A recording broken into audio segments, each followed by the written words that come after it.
É preciso explicar por que o mundo de hoje, que é horrível, é apenas um momento do longo desenvolvimento histórico. E que a esperança sempre foi uma das forças dominantes das revoluções e das insurreições. E eu ainda sinto a esperança como minha concepção de futuro. Jean-Paul Sartre, Prefácio dos Condenados da Terra, de Frantz Fanon. A clarividência é uma virtude que se adquire pela intuição, mas sobretudo pelo estudo. E quer dizer, tentar ver a partir do presente o que se projeta no futuro. Descolonizar é olhar o mundo com os próprios olhos. Pensá-lo de um ponto de vista próprio. O centro do mundo está em todo lugar. O mundo é o que se vê de onde se está.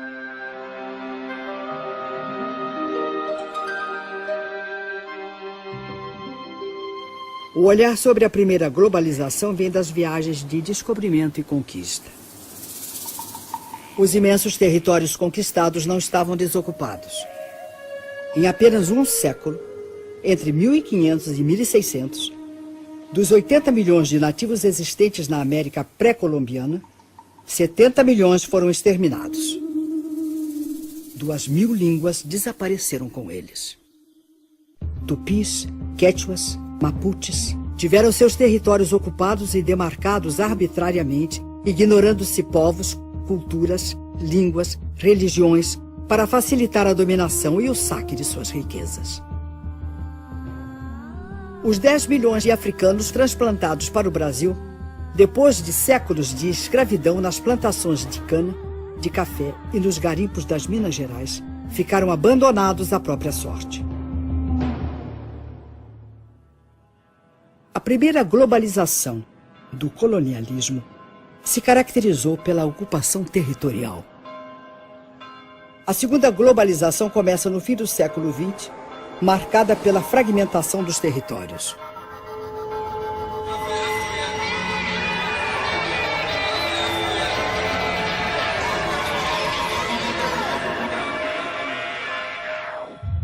O século XX foi o século das revoluções.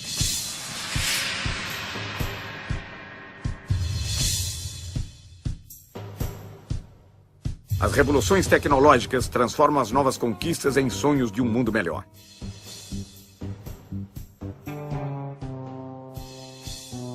Logo começa o desmonte do estado de bem-estar social.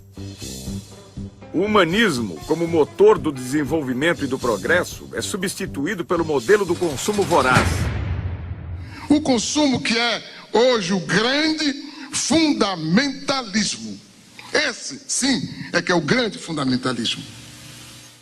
As técnicas são implantadas nas sociedades e nos territórios a partir de uma política. Hoje, a política das empresas globais. Amanhã, a partir da política dos Estados impulsionados pelas nações.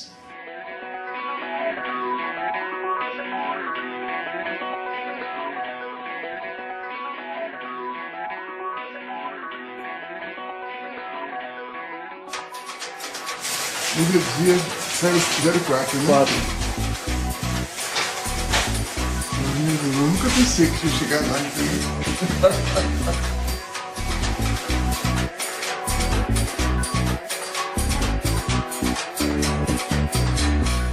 Queria dizer, em primeiro lugar, que eu me considero um intelectual outsider, coisa que é rara no Brasil.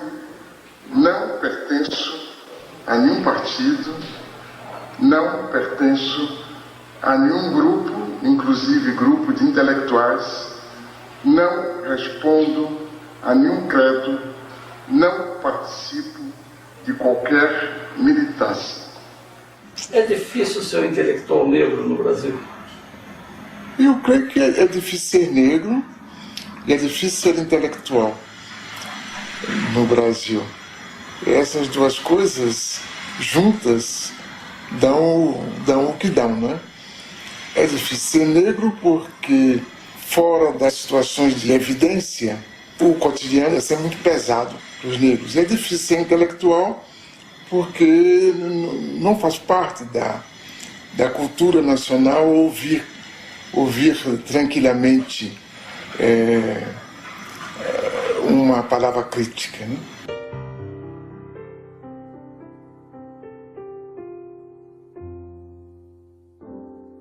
Uma forma de reconhecer o nível de desenvolvimento no planeta é observar a quantidade de luz que as cidades emitem à noite.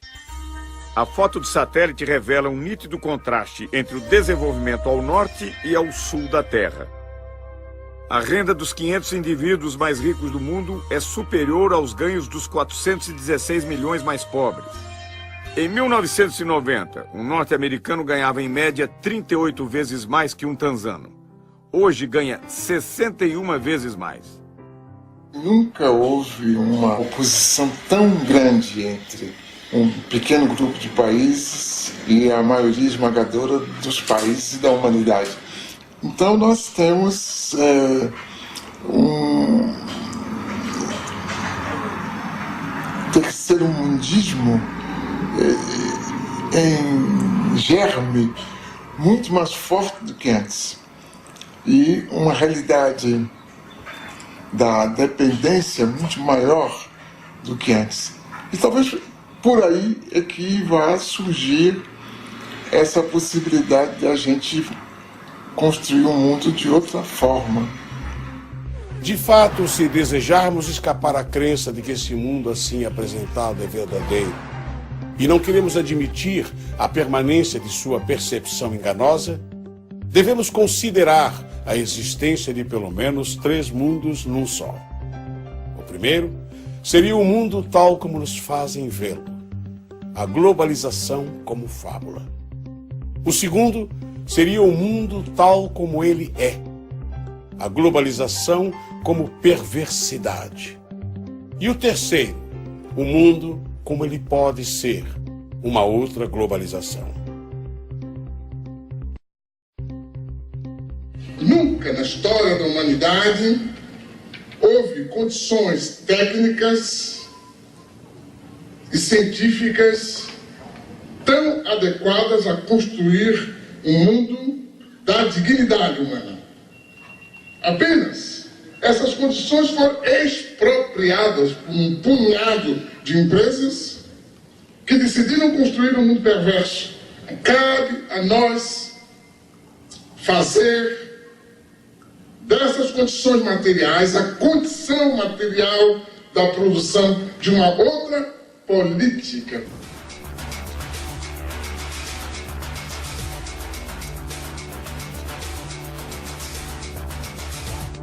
Em 1989, uma reunião organizada pelo Instituto Internacional de Economia, em Washington, propôs reformas para que os países da América Latina retomassem a trilha do crescimento e do desenvolvimento.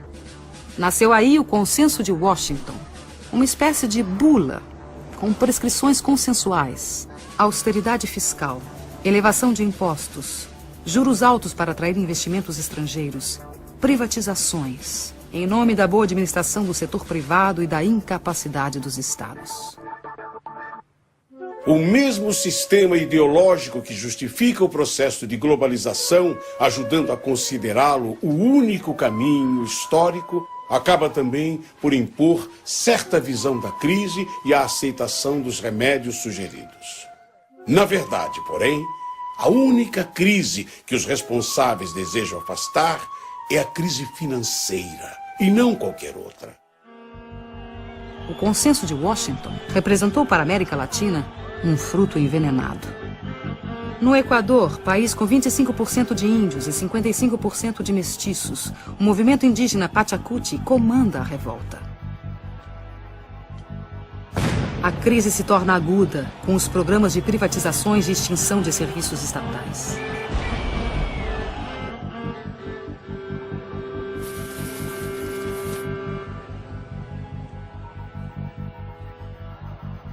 Em janeiro de 2000, a completa dolarização da economia provoca um grave levante popular que termina 15 dias depois com a queda do presidente.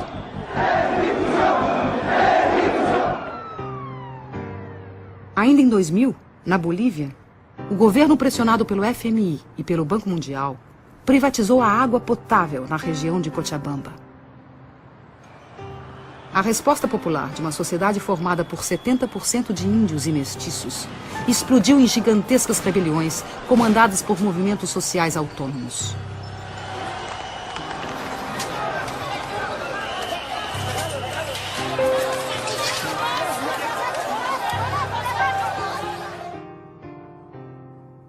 O governo perdeu o controle e reagiu como de hábito. A morte de um jovem comoveu o país.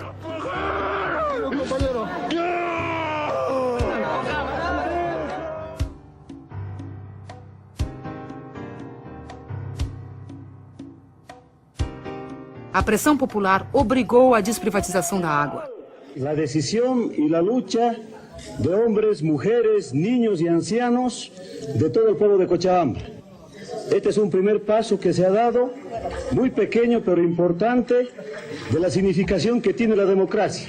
Muchos habíamos pensado que la globalización nos había quitado esa capacidad de poder unirnos, de poder organizarnos, esos sentimientos de solidaridad que la gente tuvo antes, en el pasado, cuando nos contaban sus viejas luchas, nuestros papás y nuestros abuelos.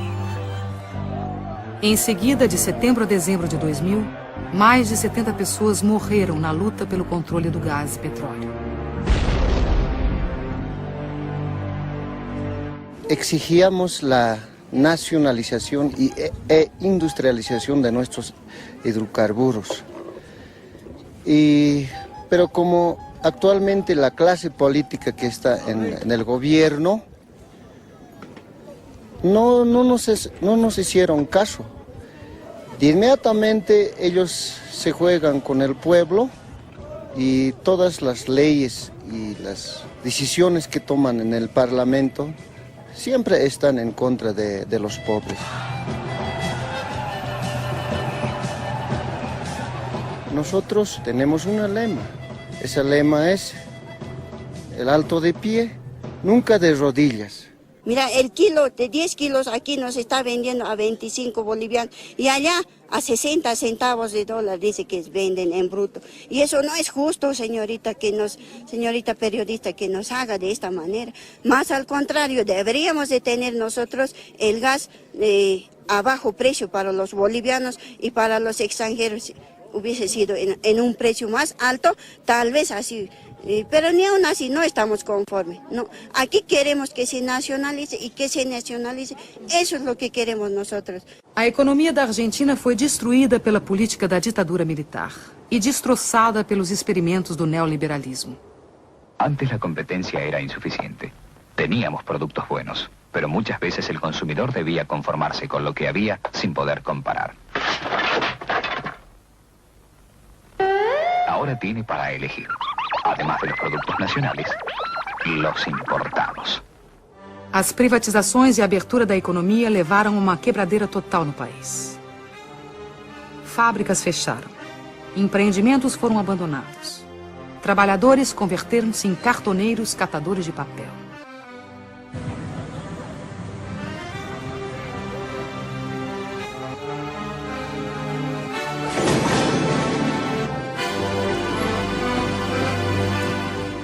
O panelaço no final de 2001, que derrubou 3 presidentes da República em 2 semanas, levou às ruas cidadãos da classe média, que da noite para o dia, pela desdolarização da economia, tornaram-se os novos pobres do país. Estamos llenos de canallas, atorrantes, vendepatria, sinvergüenza. Menem, Cavallo, de la Rúa, Dualde, todo Rucao. Es peor que lo que han hecho los bancos extranjeros. Porque estos tipos han vaciado las empresas argentinas y han dejado sin trabajo a los argentinos que se están muriendo de hambre, querido. Los argentinos tienen que hacer conciencia y estar en la Plaza de Mayo y no salirnos de allí mientras no echemos a todas estas ratas salvajes que están usurpando el poder. Son asesinos, igual que Dualde, son narcotraficantes, ladrones y todo lo que ustedes le puedan agregar, porque han destruido jubilados, familias completas, desocupados y a los trabajadores, a todos han destruido, le han robado los ahorros, así como me los robaron a mí, le robaron a todo el mundo.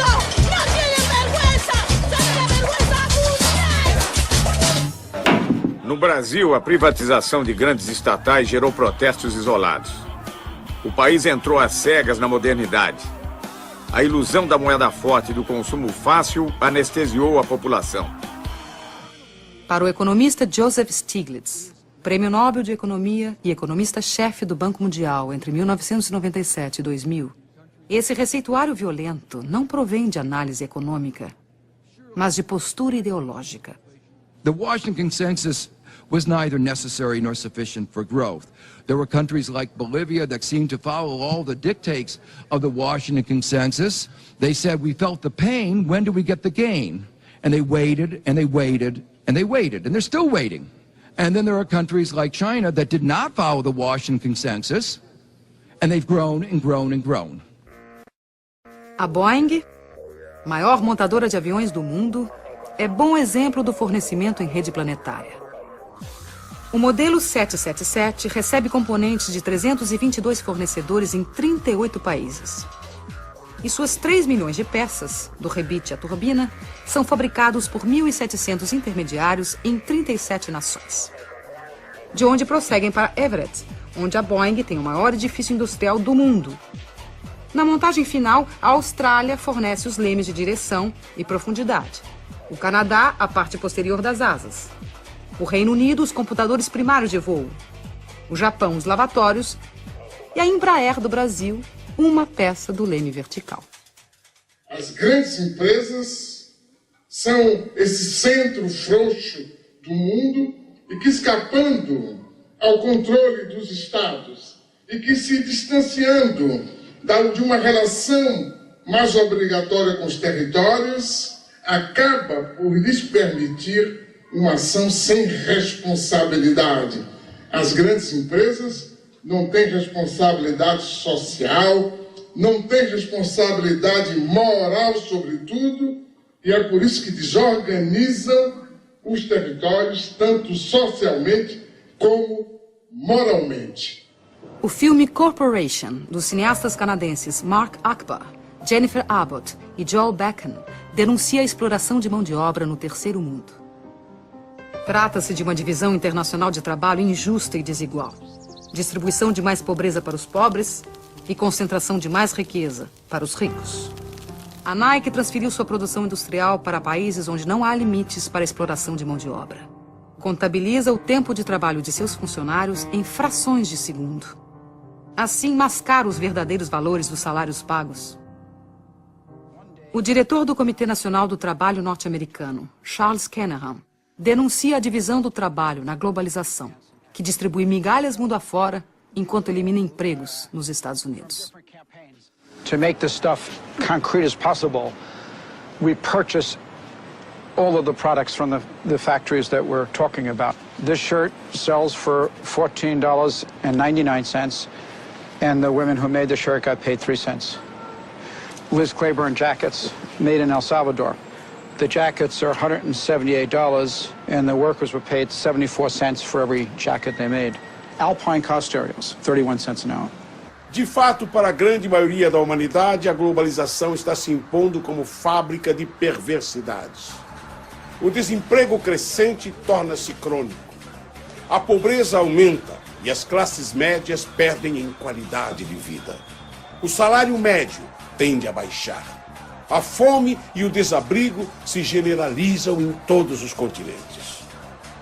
A fila na Marquês de Sapucaí, no Rio de Janeiro, não é para assistir a nenhum desfile de escola de samba, mas simplesmente para conquistar uma vaga para a gari da empresa pública de coleta de lixo da cidade. A abertura dos portões revela a angústia dos que lutam por um emprego estável e seguro nesta globalização, onde os de baixo, a cada dia que passa, trabalham mais com menos direitos.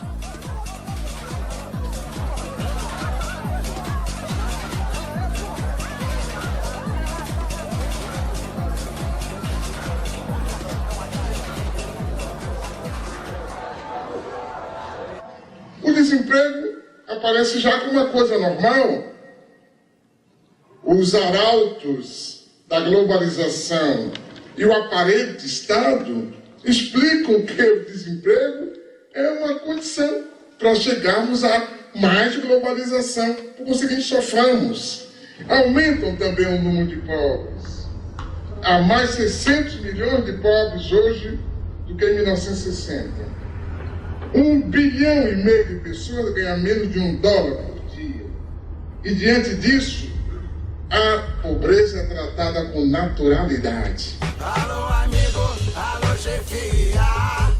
Seu futuro não pode ser decidido à revelia. Lembra daquele tempo em que seu salário ainda valia mais ou menos 50 anos, eu diria. Alô, amigo, alô, chefia. Seu futuro não pode ser decidido à revelia. Se o presente é omisso, aí fica difícil. Tem que botar a mão na massa, dar um jeito nisso. A humanidade se divide em 2 grupos. O grupo dos que não comem e o grupo dos que não dormem, com receio da revolta dos que não comem. Josué de Castro, em Geopolítica da Fome. A gente descobriu uma coisa importante, que a gente produz muito mais comida do que pode comer. E tanto que na Europa, a comunidade europeia dá prêmio a quem deixa de produzir comida. E castiga quem produz mais do que as cotas estabelecidas. Quer dizer, a questão da fome não é a questão de produção de alimentos, é a questão de distribuição. Isso a gente viu quando de certas epidemias de fome na África e na Ásia, os Estados Unidos se recusando a dar ajuda alimentar se certas condições políticas não fossem preenchidas. No caso do próprio Brasil, se há uma parte da população que não come corretamente, isso é culpa unicamente da forma como nós organizamos a sociedade. Não é que não haja alimento, não é que não se possa distribuir os alimentos. Apenas nós decidimos que alguns não devem comer, porque acaba por ser uma decisão, que se depois de tantos anos a gente aceita tranquilamente continuar discutindo a questão da fome, que me parece uma vergonha. A fome já não nos surpreende. Convivemos com ela cotidianamente, entorpecidos pela realidade que nos cerca.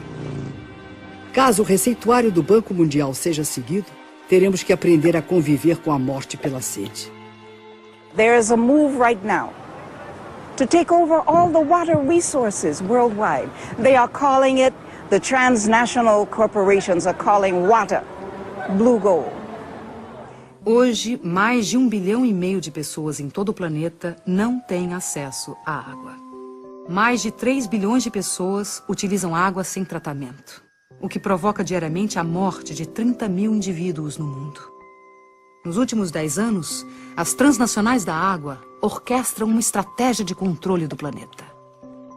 Empresas do setor têm suas ações fixadas em bolsas de valores dentro da lógica financeira, que nada tem a ver com a lógica da solidariedade.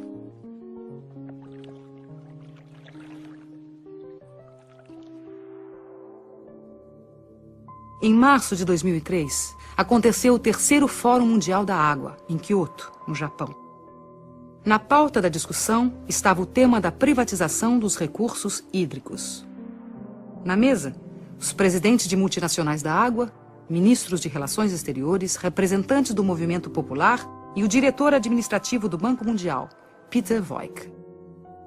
The political question really is who owns water and who gets to control water. Here you're going to hear, or you are hearing, 2 very, very different visions of a future for water. On one side are those who see water as an economic good, to put water on the open market for sale to the highest bidder. On the other hand, you're going to hear the voice of a growing civil society movement who has a vision of water as a part of the global commons and treated as a public trust for all time by governments everywhere. At what point does a corporation not understand that we do not want you there, and when will you leave? मैं समझता हूं कि अब पूरी दुनिया में ये बात सिद्ध हो गई कि ये डिसेंट्रलाइज्ड वाटर मैनेजमेंट से सारे देश को दुनिया को पानी के लिए बचाया जा सकता है। Oscar Oliveira, o líder da rebelião em Cochabamba, na Bolívia, lança seu grito de advertência em Kyoto. Hace 3 años, después de 5 meses, más de medio millón de personas expulsaron a transnacional Bechtel porque quiso imponer un contrato de privatización totalmente al margen de la voluntad de la población. Varias de las transnacionales que están acá muchas veces manchan nuestra agua con sangre de los ciudadanos. No manchen más sus manos com sangue. Contra todas as evidências da injustiça, o representante do Banco Mundial insiste na política de privatização. Somebody has to pay for water, ladies and gentlemen. And I think we have come up with some practical choices. We haven't covered everything, as some of the speakers said. But in order to come up with the investments which are needed for the poor, and I agree 100% that we have to find ways of serving the poor in a way that they can afford the water. O tom ameaçador do discurso é contestado pelos representantes dos movimentos populares do mundo inteiro.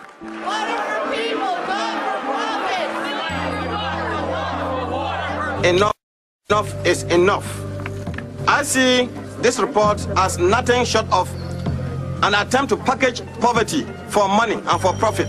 El agua es un patrimonio de la humanidad, es un patrimonio de los seres vivos y nadie puede apropiarse del agua. Por lo tanto, la sociedad civil dice que aquí no hay acuerdo.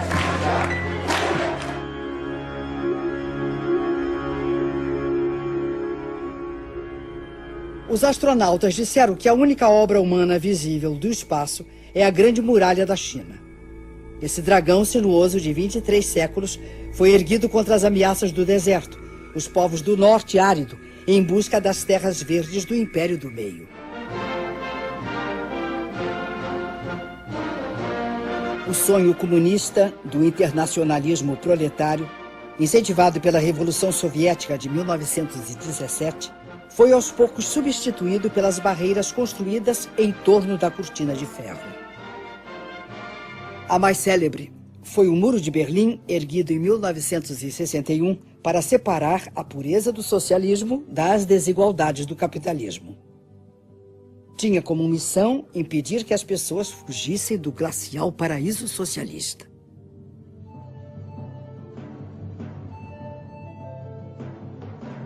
Os muros da Internacional Capitalista são sólidos e bem delineados. Enquanto permitem a circulação livre das mercadorias, dinheiro e serviços, proíbem o livre tráfego dos indivíduos. A Europa levanta barreiras contra a presença indesejada de forasteiros em seu território.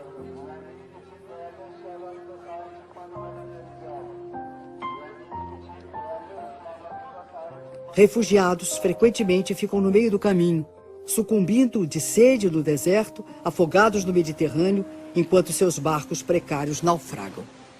São ainda explorados pela máfia dos que os transportam clandestina e perigosamente. Os clandestinos são presos e recambiados para seus países. Os descendentes dos povos escravizados pelo colonialismo são excluídos do banquete da globalização. Qu'est-ce qui pousse ces gens, ces jeunes vers l'Europe?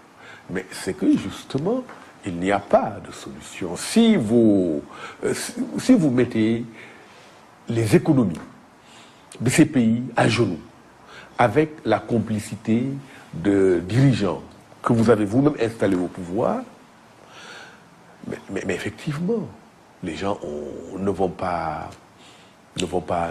mourir comme ça sans tenter de réagir. Évidemment, une chose peut paraître bizarre. C'est, pour moi en tout cas, toute cette énergie que des jeunes Africains mettent pour aller vivre en Europe. Pourquoi ils ne la mettent pas pour rester chez eux et se battre contre des systèmes politiques corrompus? Nos Estados Unidos, saltar cercas, cruzar rios ou atravessar desertos para vencer os muros que separam a fome do emprego pode provocar muito mais que ferimentos. Podem representar a prisão ou a morte. Armas que mais parecem sair de filmes de ficção científica são utilizadas para impedir a imigração não desejada. As barreiras naturais, o Rio Grande, o deserto e a polícia de fronteira se encarregam do resto. O presidente da República dos Estados Unidos elogia a eficiência do controle de fronteiras para impedir a entrada de brasileiros. Thanks to our actions, Brazilian illegal immigration dropped by 90%. Este controle já custou muitas vidas dos que sonharam um dia fazer a América. O redator de um importante jornal está fechando a edição do dia seguinte sem grandes notícias para compor a primeira página. Chega o fotógrafo e diz: Chefe, tenho a notícia e a foto. Um cachorro raivoso atacou a menininha de 7 anos e ninguém fez nada. Até que esse homem se lançou sobre o cachorro, agarrou pela garganta e matou. O editor exclama, maravilhado: Oh, este homem é um herói. Amanhã, todos poderão ler da primeira página. Valente nova-iorquino salva a vida de menininha. O fotógrafo responde: Pois é, chefe. Só tem uma coisa. O homem não é nova-iorquino. Oh, melhor. Será então... Valente americano salva a vida de uma menininha. O fotógrafo sem jeito diz: Bem, chefe, ele é árabe. No dia seguinte sai o jornal. Extra, extra! Terrorista árabe massacra de maneira selvagem cachorro americano de raça pura! Extra! Extra! Como podemos, mesmo assim, admirar-nos de que ali e aqui estourem guerras e corra o sangue, já que a nova ordem mundial que se constrói é baseada numa competitividade sem limites morais. Não há produção excessiva de informação, mas de ruídos. Existem os fatos. As notícias são interpretações desses fatos.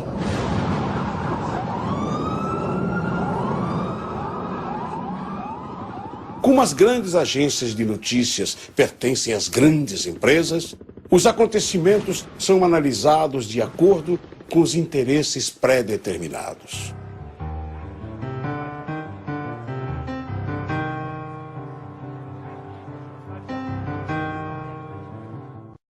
We're gonna bomb them over there.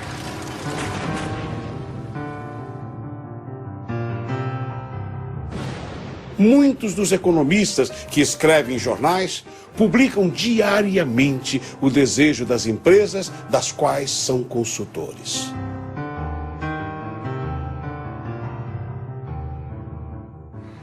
Nos últimos 25 anos, a economia da China, país de 1 bilhão e 300 milhões de habitantes, vem crescendo a uma média de 9% ao ano.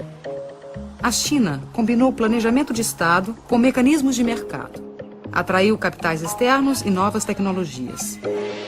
Essa reviravolta é resultado de pesados investimentos em técnicos e pesquisadores. Existem no país mais de 1.000 universidades.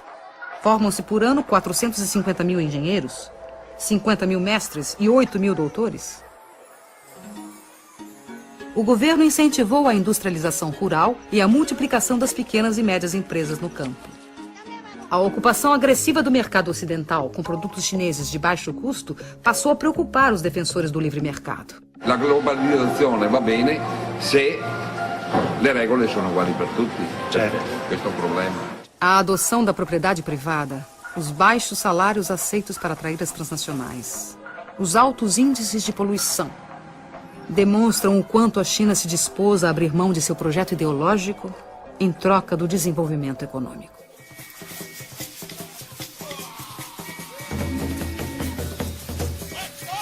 Devemos recusar categoricamente a situação a que os países ocidentais querem nos condenar. O colonialismo e o imperialismo não pagaram suas contas quando retiraram suas bandeiras e suas forças policiais de nossos territórios.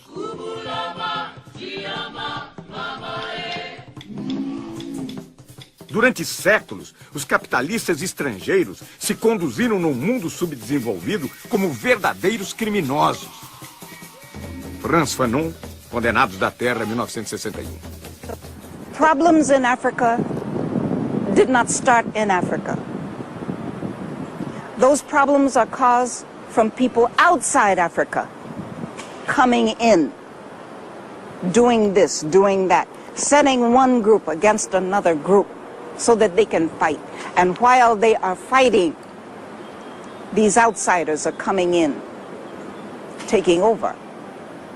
You bring in guns. You give them to one group. You make them really hate this other group.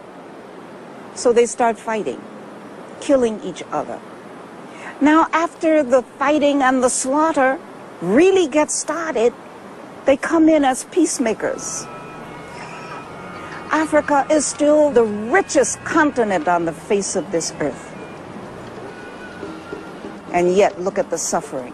These children are among thousands forced to work in gold mines in Niger, one of the African countries neighboring Benin. Conditions are appalling, the physical risks enormous. But activists say it's just the tip of an iceberg.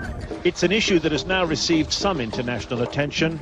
Tragically, it won't be enough to stop the traffic in child slaves. Tú decías cuál va a ser el destino de América Latina. Yo no lo sé, pero sé cuál es el desafío.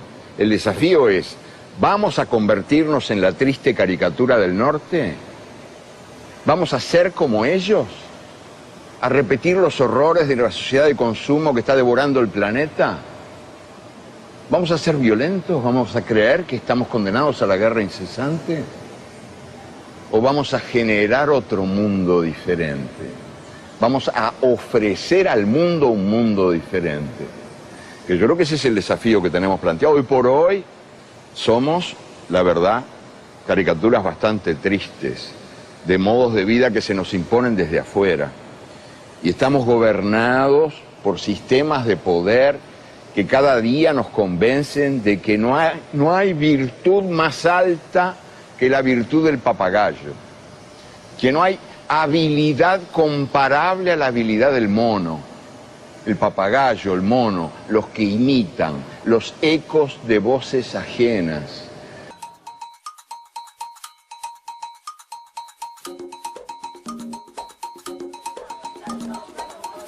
Eles vêm do mundo do sul, de uma comunidade pobre, moradias precárias. Eles vêm do mundo do norte. Querem ver de perto como vive esta gente nos trópicos. Hoje é dia de festa. Essas pessoas vão para um passeio organizado num dos mais movimentados shoppings da zona sul do Rio de Janeiro. Passeio de bacana. Dia de festa. São os suspeitos de sempre. Vocês estão indo pra onde? Nós estamos indo ao shopping. Qual shopping? Ainda não foi tido, não. O que a gente escolher, a gente vai lá. A gente vai passear só no shopping. Vamos só comer um pãozinho com uma mortadela no shopping. Tem direito de passear no shopping. Então, Pacífico, posso contar com isso?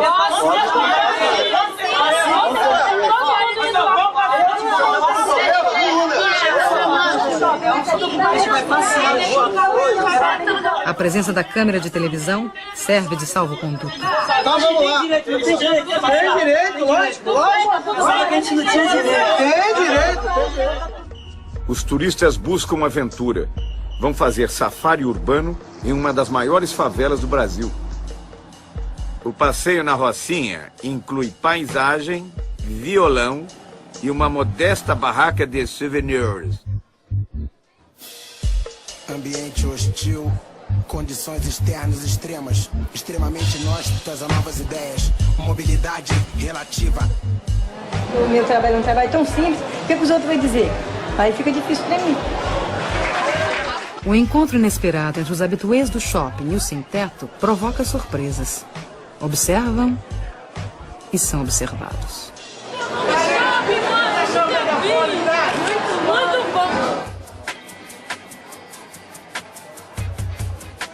Uns perdidos, outros também perdidos. Os turistas penetram nas casas alheias, passeiam por becos e ruelas. Encontram mais riqueza nas vidas do que nos objetos. A variedade de brinquedos desperta o desejo nas crianças. Os meninos se divertem como pequenos Ayrton Sennas neste mundo onírico e inacessível. A senhora sonha com uma joia rara.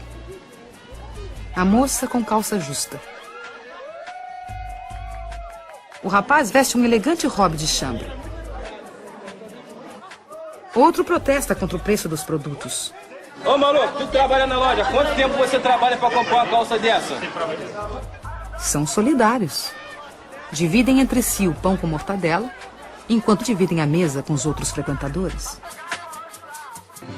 Eu acho que isso é a maior coisa que você tem para ter para deixar para os seus filhos é uma moradia, porque o resto você lutando você consegue. Mas você ter um lugar para você voltar, repousar do seu trabalho é um teto. E se você não tem nada. Você não tem endereço, você não é ninguém. Vergonha! É pai de família! Chega em casa e seu filho não tem comida porque ele pagou o aluguel! Isso é vergonha!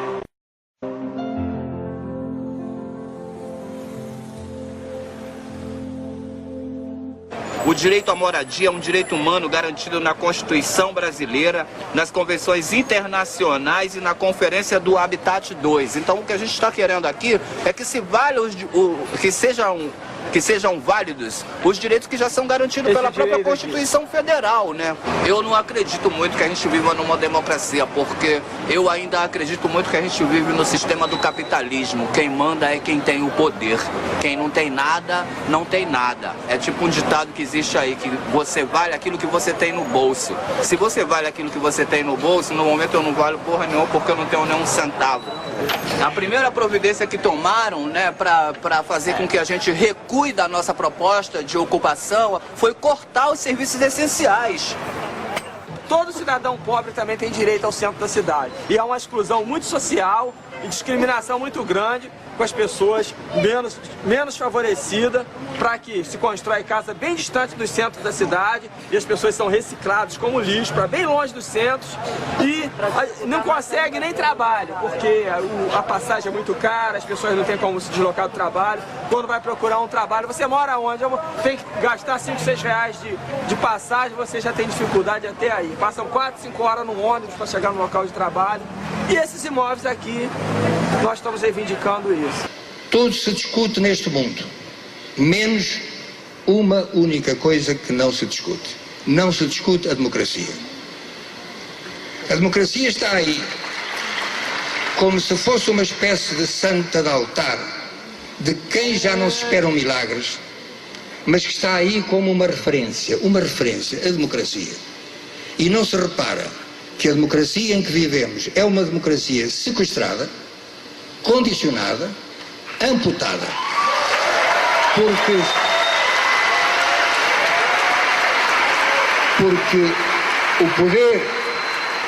o poder do cidadão, o poder de cada um de nós, limita-se na esfera política, repito, na esfera política, a tirar um governo de que não gosta e a pôr outro de que talvez venha a gostar. Nada mais. Mas as grandes decisões são tomadas numa outra esfera e todos sabemos qual é. As grandes organizações financeiras internacionais, os FMIs, as Organizações Mundial de Comércio, os bancos mundiais, a OCDE, tudo isso, nenhum desses organismos é democrático. E, portanto, como é que podemos continuar a falar de democracia se aqueles que efetivamente governam o mundo não são eleitos democraticamente pelo povo? Quem é que escolhe os representantes dos países nessas organizações? Os respectivos povos? Não. De onde está então a democracia?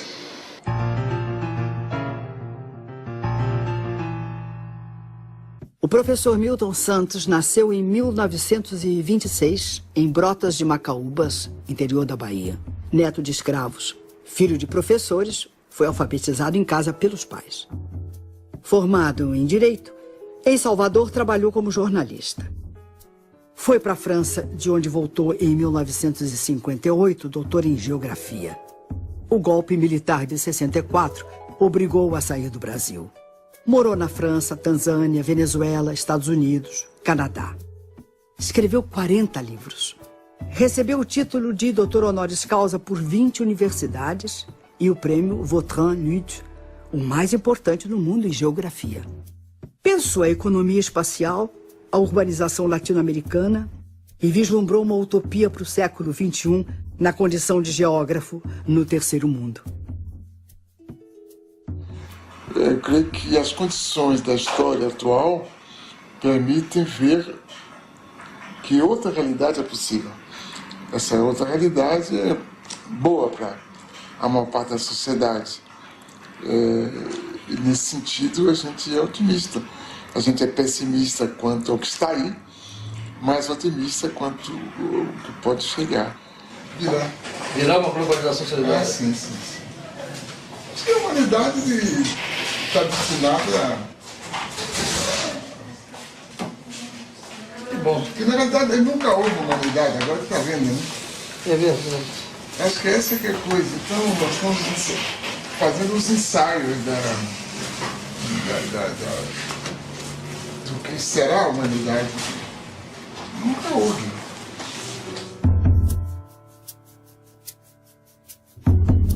Quando eu me encontrava preso na cela de uma cadeia, foi que eu vi pela primeira vez as tais fotografias em que apareces inteira, porém lá não estavas nua, e sim coberta de nuvens. Terra, terra, por mais distante, o errante navegante, quem jamais te esqueceria. Ninguém supõe a morena dentro da estrela azulada, na vertigem do cinema. Mando um abraço pra ti, pequenina, como se eu fosse o saudoso poeta e fosses a Paraíba. Terra,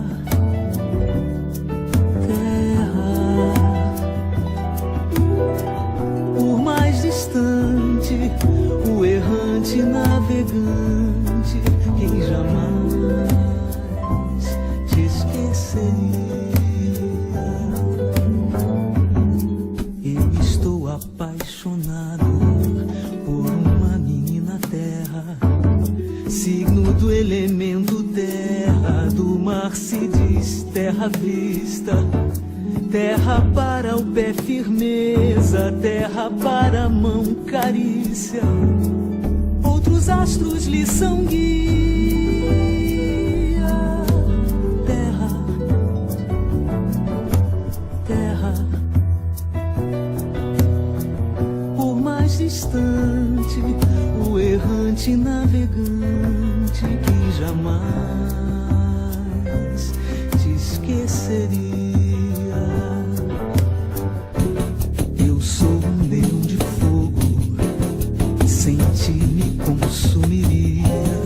A mim mesmo eternamente, e de nada valeria acontecer de eu ser gente, e gente é outra alegria, diferente das estrelas.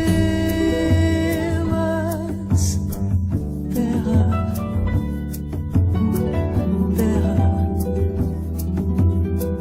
por mais distante, o errante navegante, quem jamais te esqueceria. De onde nem tempo nem espaço, que a força mande coragem pra gente te dar carinho durante toda a viagem que realizas no nada, através do qual carregas o nome da tua carne. Terra, terra, por mais distante, o errante navegante que jamais te esqueceria. Nas sacadas dos sobrados da velha São Salvador. Há lembranças de donzelas do tempo do imperador. Tudo na Bahia faz a gente querer bem. A Bahia